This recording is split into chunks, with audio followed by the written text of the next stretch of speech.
आज स्टार्ट करते हैं आकला या गोश्तखोरा से। आकला से मुराद क्या है कि ये तेज़ी के साथ ताफुन फसाद पैदा होने के बाद कोई उज़ू गल जाए।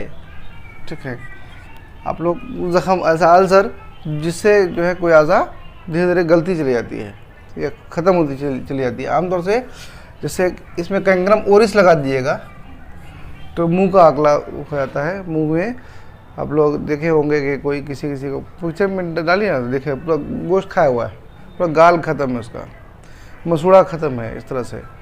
तो उसका मतलब यही होता है आकला या गोश्तखोरा का मतलब कि गोश्त को खा जाने वाली ऐसा ज़ख़म या ऐसा अल्सर जिसमें गोश्त जो है वो मरीज़ का धीरे धीरे ख़त्म हो जाता है, तहलील हो जाता है। और किसकी वजह से होता है वो? तफ़ुन और फसाद की वजह से। तफ़ुन और फसाद की वजह से गोश्त का गल जाना ये गोश्तखोरा कहलाता है। ठीक है, आमतौर से लिखा है कि मुंह और अंदामे नहानी में अक्सर होता है। मुंह और अंदामे नहानी में कसीरुल वकू है, से हैगा कसीरुल वकू यानी सबसे ज़्यादा पाया जाता है। आकला के बारे में लिखा है दरअसल एक मकामी और महदूद गानगराना व शकालूस है, शफाकलूस है। लिख रहा है कि मकामी और महदूद क्या है? गानगराना और शफाकलूस है। जिस तरह गानगराना और शफाकलूस का एक बड़ा आकला है। ठीक है, गानगराना में भी वही होता है कि कोई अज़ू में कोई उज़ू जो है वो फासिद मवाद की वजह से मुर्दा होने लगती है। शफाकलूस में मुर्दा हो जाती है। ठीक है, तो उसमें भी ऐसी ही सूरत पैदा होती है। बेसिकली ये अमूमन ज़्यादातर खुला या ओपन नहीं होता है, ये आमतौर से ओपन ही होता है। ये वाला जो आकला या घर है आमतौर से ओपन ही होता है, ओपन ज़ख़म होता है और ये धीरे धीरे किसी हिस्से को काट के अलग कर देता है। इसका मतलब यह हुआ कि जो आकला या गोश्तखोरा है वो गानगराना शफाकलूस से मिलता जुलता है। ठीक है, उसी तरह का मर्ज़ है। ठीक है, तत्वीज़ एक सब्ज़ी है, सब्ज़ी यानी खिजरत का नाम है जिसके साथ स्याही भी मिली होती है और ये खालिस सब्ज़ी से ज़्यादा है। तत्वीज़ सब्ज़ी का नाम, हाँ हरा, सब्ज़ी से मैंने हरियाली मुराद है। हाँ, सब्ज़ी इसके साथ स्याही मिली हुई है यानी आज़ा पे रंगत कैसी हो गई है? सब्ज़ हो गई है, जिसके साथ स्याही मिली हुई है। लिख रहा है कि ये खालिस सब्ज़ी ज़्यादा बुरी है, यानी कि जिसमें ब्लैक हो जाता है, स्याही हो जाती है, उससे भी ज़्यादा ख़राब है ये सब्ज़ी। आज़ा पे अगर सब्ज़ी मतलब ग्रीन हो जाए, ये ब्लैकिश होने से ज़्यादा ख़राब बताया गया है। तो ये लाइन इम्पॉर्टेंट है। ऐसी सूरत को तत्वीज़ के नाम से जाना जाता है। तो ये लाइन बहुत इम्पॉर्टेंट है। आकला या गोश्तखोरा के ज़िम्न में तत्वीज़ का जिक्र आया है जो सब्ज़ी को कहते हैं, ऐसी हरियाली को या ऐसी ग्रीनिश कलर को जो ऐसे मर्ज़ में पैदा हो जाती है। तो ये कब कहेंगे? जब इसके साथ स्याही मिली हुई हो, स्याही मिली हुई हो तब तत्वीज़ कहेंगे। लेकिन खालिस सब्ज़ी भी हो सकता है कि सीधे तौर पर वो ग्रीन हो। ये कैसा होगा? Greenish black. ठीक है, और कभी ऐसा हो सकता है कि सीधे तौर पर वो ग्रीनिश हो, तो ये ज़्यादा ख़राब है। समरकंदी के मुताबिक इसका इलाज अमल कई है, कई मुजफ़्फ़िफ़ क़ुरूह हुआ करता है। समरकंदी ने क्या कहा है? समरकंदी ने क्या कहा है कि इस मर्ज़ का इलाज, आकला या गोश्तखोरा का इलाज अमल कई है। कई मने दागना है ना। कई के बारे में लिखा है कि जो अमल है, अमल कई है, ये क्या है? मुजफ़्फ़िफ़ क़ुरूह है, मुजफ़्फ़िफ़ क़ुरूह। ठीक है, करह में तजफ़ीफ़ पैदा करता है, उसको सुखा देता है। सुखा देगा तो उसमें जो ताफुन है वो ख़त्म हो जाएगी। ताफुन किस चीज़ से बढ़ती है? तफुन बढ़ने के लिए या किसी भी हयात को, किसी भी ज़िंदगी को रहने के लिए या बढ़ने के लिए दो चीज़ ज़रूरी है हरारत, दूसरा है रतूबत। अगर ये दोनों चीज़ रहेगी तभी उस जगह पर तफुन भी फैलेगा, उसी जगह पर इंसान, कोई भी चीज़, इंसान भी ऐसी ही सूरत में बढ़ता है, हरारत और रतूबत में ही बढ़ता है। ठीक है, अगर दोनों में से कोई एक चीज़ ख़त्म कर देंगे तो क्या होगा, वहाँ पर उसका जो मतलब कि प्रोडक्शन है या उसका जो फैलाव है वो धीरे धीरे ख़त्म हो जाएगा। तो यहाँ अमल कई में हम क्या करते हैं, हरारत बढ़ा देते हैं जिससे रतूबत खुश्क हो जाती है। रतूबत मुजफ्फिफ है, रतूबत को खुश्क कर देती है। ठीक है, तो समरकंदी के मुताबिक जो है सबसे बेहतर इलाज आकला एक गोश्त खुरा का वो अमल कई है। और अमल कई का जो अमल है ये क्या करता है, कुरूह के लिए मुजफ्फिफ साबित होता है, इसलिए इसका इस्तेमाल करते हैं। अगर क्या किलकितार फिटकिरी की जर्द और सुनहरी किस्म है। किलकितार, काफ लाम काफ तो अलिफ, किलकितार, इसके बारे में लिखा है जैसे फिटकिरी है। फिटकिरी, फिटकिरी का मिजाज क्या है,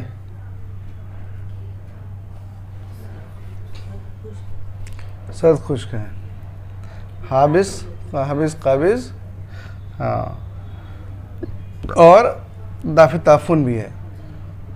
तो किलकितार फिटकिरी ही है, लेकिन इसकी एक खास किस्म है जो जर्द और सुनहरी है, इसको हम लोग किलकितार के नाम से जानते हैं। ठीक है, इतना इम्पोर्टेंट पॉइंट है आकला या गोश्तखोरा में। सबसे इम्पोर्टेंट चीज़ तो यहाँ पर ये तत्वीज़ है कि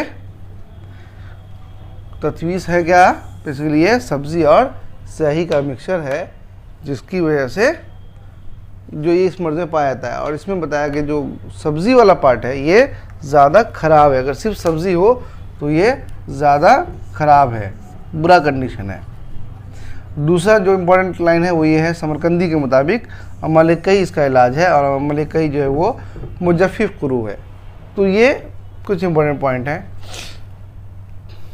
बाकी इसको भी याद रखिएगा कि जो गनगना शफाकुलूस से मिलता ही जुलता है। चलिए नेक्स्ट है औरामुल मकाबिल।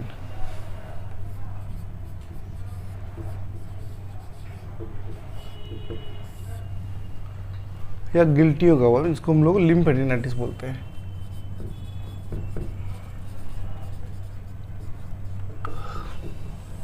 लिम्फेडिनाइटिस औरामुल मकाबिन या गिल्टियों का वर्म, इसको गिल्टियों का वर्म कहते हैं। गिल्टियों का वर्म, कंजरान की गिल्टियों के वर्म को खैर जल, बद, बुध कहते हैं, फारसी में बागीरा कहते हैं। कई सारे मतलब के जो मुतरादिफ नाम हैं, ये इसका इम्पोर्टेंट पॉइंट है। ठीक है, कंजरान, कंजरान के गिल्टियों के वर्म की, गिल्टियों के वर्म को किस नाम से जानते हैं, खैर जल। और क्या बोलते हैं, बद लिखा है, बुध लिखा है, और इसको बागीरा कहा है, फारसी में बागीरा है, फारसी में बागीरा है। इसी को औरामुल मकाबिन कहते हैं। औरामुल मकाबिल एक जनरलाइज टर्म हो गया, कहीं पर भी लिम्फ में इन्फ्लेमेशन है तो औरामुल मकाबिन कहा गया। लेकिन स्पेशली कंजरान में अगर ये है, इंग्विनल रीजन, कंजरान बोलते हैं इंग्विनल एरिया को, इस एरिया को। ठीक है, इसे लिम्फ नोड भी बहुत है, तो अगर इस एरिया का लिम्फ नोड अगर मतलब के इन्फ्लाम कर गया है तब उसको इस अलग अलग नाम से जानते हैं। यह अगरचे उसूल इलाज यही है कि इब्तिदा में रादे इस्तेमाल कराए, मगर यहाँ इसका इस्तेमाल नाजायज़ है। ठीक है, उसूल इलाज में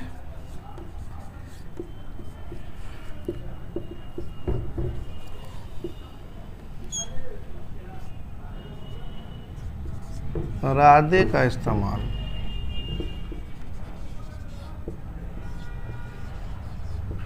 ममनू है। आप लोग औराम में पढ़े होंगे, जहाँ पर औराम का उसूल इलाज होगा, और शुरू में पढ़े हैं, अभी कुछ दिन पहले पढ़े हैं कि रादे इस्तेमाल कराएं, है ना, ताकि मादा वहाँ पर जमा ना होने पाए। लेकिन औरामुल मगाबिन में, गिल्टियों के वर्ब में इब्तिदा में भी रादे इस्तेमाल करना मना किया गया है कि आप उसको इब्तिदा में भी इसका इस्तेमाल नहीं करना है।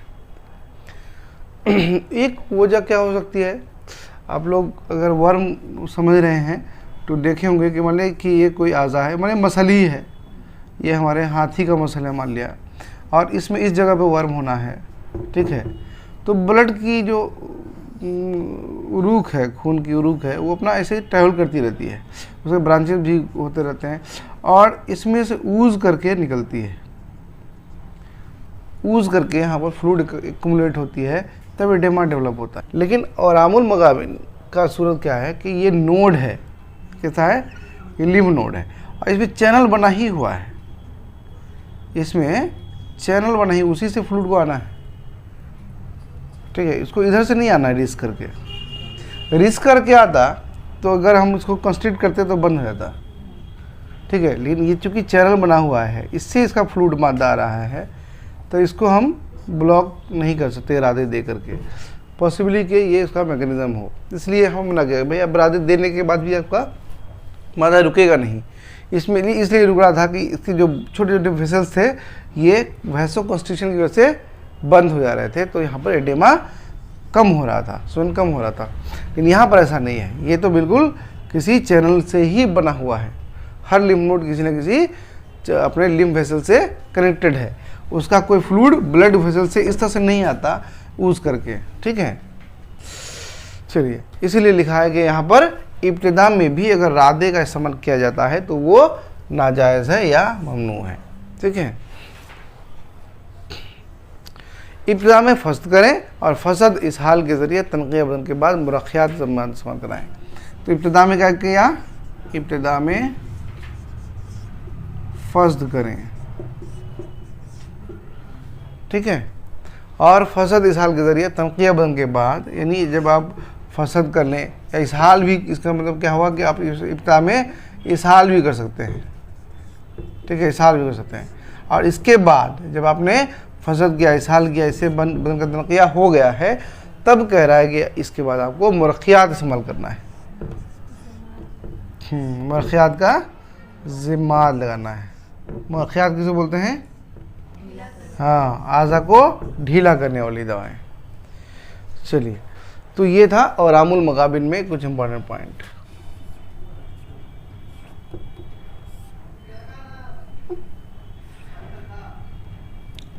दबीला, इसको एब्सिस भी लिखते हैं। नेक्स्ट टॉपिक है दबीला। ये एक वर्म है जो दुमल से बड़ा होता है, यानी दुमल भी दबीला ही के का छोटा भाई है, दबीला उससे बड़ा है, ठीक है। लेकिन आमतौर से ये गोल होता है, दुमल से बड़ा है और अमूमन गोल होता है।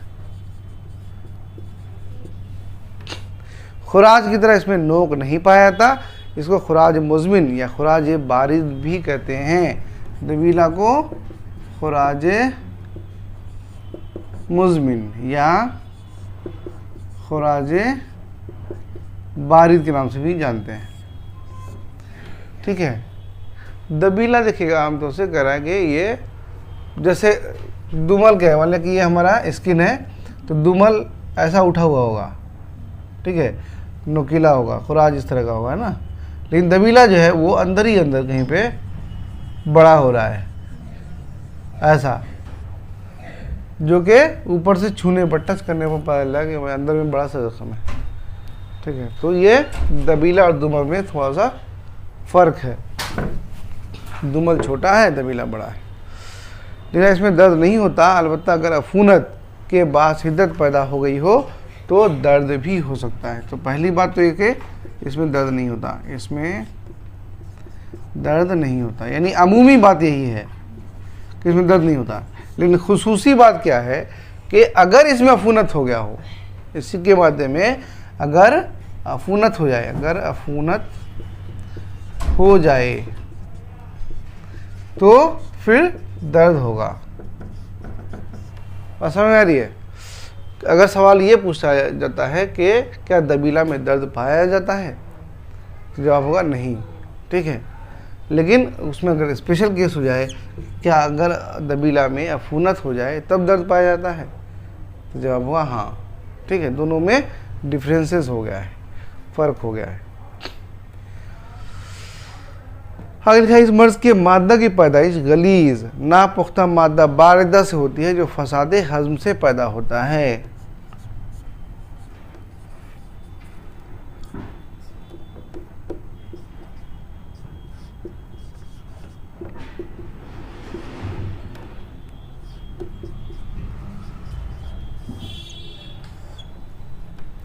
गलीज और नापुख्ता बारदा मादा ये कैसे पैदा होता है?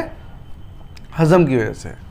कैसा हज़म है? फसाद हज़म, यानी हज़म जो है वो सही तौर पर नहीं हो रहा हो, तो उसकी वजह से ये गलीज या नापुख्ता बारदा मादा, बारिद मादा है, याद रखिएगा। यहाँ भी बताया गया खुराज बारिद है।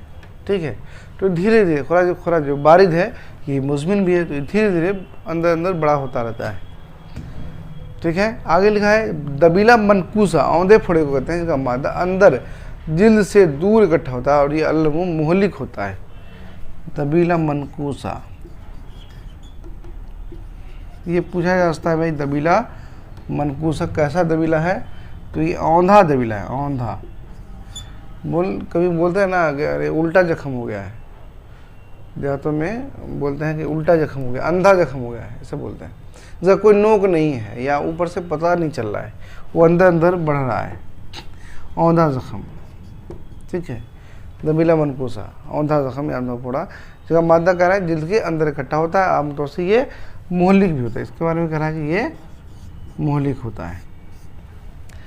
तो इसमें सबसे ख़तरनाक वाला जो मामला है वो दबीला मनकूसा के साथ है, क्योंकि अंदर अंदर बड़ा होता है और जिसकी वजह से कभी कभी मरीज़ को ऊपर से पता भी नहीं चलता, अंदर हल्की जख्म में हल्की दर्द हो सकती है, और ये जब बड़ा हो जाएगा और अंदर में अगर ये फट करके फैलने लगे तब ये सेप्टिसीमिया पैदा कर देगा और फिर मोहलिक होगा।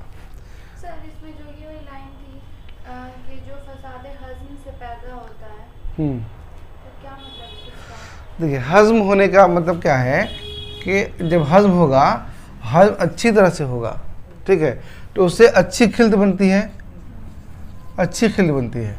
लेकिन अगर हज़्म अच्छा नहीं हुआ, ठीक है, उसके नतीजे में जो खिल्त बनेगी वो अच्छी नहीं होगी। ठीक है, तो यही लिखा है नापुख्ता बारदा मादा, गलीज है और नापुख्ता बारिद मादा, मतलब ऐसा मादा बन जाता है जो सही से पका हुआ नहीं है, नापुख्ता और बारिद है। ठीक है, और ये गलीज है, तो ये कहीं ना कहीं बॉडी में जाके जमा हो जाता है, वो हमारे जिस्म के तग़ज़िया में हिस्सा नहीं ले पाता, और जो तग़ज़िया में हिस्सा नहीं ले पाएगा या तो जिस्म से निकल जाए तो अच्छा है, नहीं तो जिस्म में अगर रुकेगा तो आपको नुकसान पहुंचाएगा। ठीक है, तो ये था दबीला के अंदर कुछ इंपॉर्टेंट पॉइंट है, जिसमें से सबसे इंपॉर्टेंट जो याद रखने वाली चीज़ है वो दबीला मनकूसा, जिसको औंधा जख्म कहते हैं, मोहलिक होता है, और दबीला को खुराज मज़मून कहते हैं, इसको खुराज बारिज भी कहते हैं। ये दुमल की ही तरह का है, लेकिन दुमल से बड़ा होता है और अमूमन इसमें दर्द नहीं होता। ये बहुत इंपॉर्टेंट है कि इसमें दर्द नहीं होता, अफूनत हो जाए तब इसमें दर्द होता है। ठीक है, लेकिन दुमल में तो शुरू से ही दर्द होता है।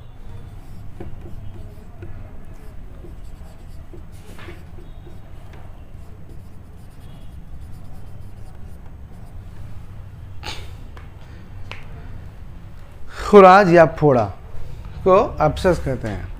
बड़े हिजम के गर्म वर्मों में जब पीप पड़ जाती है तो उसे फोड़ा कहते हैं। क्या हुआ? बड़े हिजम के गर्म वर्म में जब पीप पड़ जाए तो खुराज कहते हैं। यानी क्या पॉसिबिलिटी है?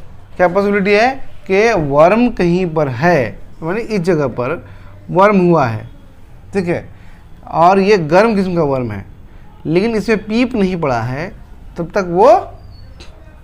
तक वो खुराज नहीं है। ठीक है, वो उसको हम लोग गर्म वर्म बोलेंगे, लेकिन गर्म वर्म ही कन्वर्ट हो सकता है उस खुराज में। जैसे कि हम लोग जानते हैं कि यहाँ पर इन्फ्लामेशन हुआ हो, इन्फ्लामेशन, ठीक है। तो इन्फ्लामेशन के कैरेक्टर में आप जानते हैं कि इसमें क्या होता है, एडेमा होता है ना।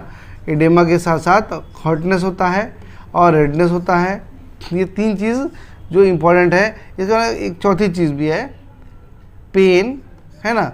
एक 5वां भी है, फंक्शनल एसिया। ये 4 चीज़ों को आप ध्यान में रखिएगा।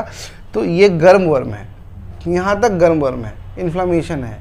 लेकिन इसमें अगर यही शुरू में क्या होता है, शुरू में यही होता है, कहीं पर अगर जख्म निकलता है, बोलते हैं शुरू से ही उसको जख्म बोलते हैं, लेकिन एक्चुअली वो शुरू में गर्म वर्म है, उसके अंदर पस नहीं है। लेकिन एक वक्त के बाद इसके अंदर पीप भर जाएगा, बोले ना पीला होने लगता है, तो बोलते हैं अंदर पीप भर गया, तब उसको हम खुराज बोलेंगे। इसका मतलब क्या हुआ, इससे सवाल ये बन सकता है कि खुराज से पहले की सूरत क्या है। ये सवाल ये हो सकता है, गर्म वर्म है, या ये पूछ सकता है कि गर्म वर्म आगे चल करके क्या बन सकता है, खुराज बन सकता है। या ये पूछ सकता है कि क्या खुराज, गर्म वर्म को ही खुराज बोलेंगे, तो जवाब हुआ नहीं। हेजम माने होता है वॉल्यूम। गर्म वर्म जो है वो सीधे तौर पर खुराज नहीं है, बल्कि गर्म वर्म बाद में खुराज बन जाता है जब उसमें पीप पड़ता है तब। तो ये अलग अलग सूरत इस लाइन से पूछा जा सकता है, कई सारे सवाल बन सकते हैं। हाँ ठीक है, खाने भी हो सकता है। वर्म से वो कभी तहलील हो जाता है, बोलते हैं ना, कभी कभी क्या करते हैं लोग, शुरू से एंटीबायोटिक खा लेते हैं, तो बोलते हैं वहीं बैठ गया, जख्म बैठ गया, बल्कि अभी वो जख्म बना ही नहीं था, पशु में नहीं जमा हुआ था, वो वहीं पर ख़त्म हो गया। आगे लिखा है, छोटे हजम के गर्म वर्म को बसूर या फुंसी कहते हैं। बड़े हजम को हम लोगों ने खुराज कहा, और छोटे हजम को क्या, नहीं ये खुराज है, हाँ फोड़ा। छोटे गर्म वर्म को लोग बसूर कहते हैं, ठीक है। बसूर को ही फुंसी के नाम से भी जाना जाता है। यही सवाल, खुराज वाला ही जो सवाल है, ये आपके RBS के एग्ज़ाम में पूछा गया था 2014 में बिहार में, और उस एग्ज़ाम में ये सवाल कंट्रोवर्शियल था। उसमें ऑप्शन में खुराज एब्सेस शायद दिया हुआ था कि इनमें से एब्सेस कौन है, हाँ एब्सेस पूछा था, और उसमें 4 ऑप्शन था, दुमल भी था, दबीला भी था, और खुराज भी था, और एक और कुछ था। तो अब मोस्ट अप्रोप्रिएट जो आंसर होगा वो खुराज होगा। अगर इधर से सवाल पूछे तब आपको जवाब देने में दिक्कत होगी भाई। अभी चूँकि दबीला को भी एब्सेस लिखे हैं, ठीक है, खुराज को भी एब्सेस लिखे हैं। अच्छा, बसूर भी इसी की किस्म का है, दुमुल भी इसी के किस्म का है। तो एक्चुअली जो एब्सेस का वर्ड इस्तेमाल किया जाएगा वो खुराज के लिए इस्तेमाल किया जाएगा। ये सवाल कंट्रोवर्शियल था, उसमें जवाब शायद दुमल डाले हुआ था, ठीक है। खुराज के असबाब सलासा, खुराज के असबाब सलासा, 3 सबब हैं उसके, असबाब सलासा। ज़ोफ़े तबीयत, ज़ोफ़े तबीयत। दूसरा, ताफुन का कबूल करने वाला मरकज़, ताफुन को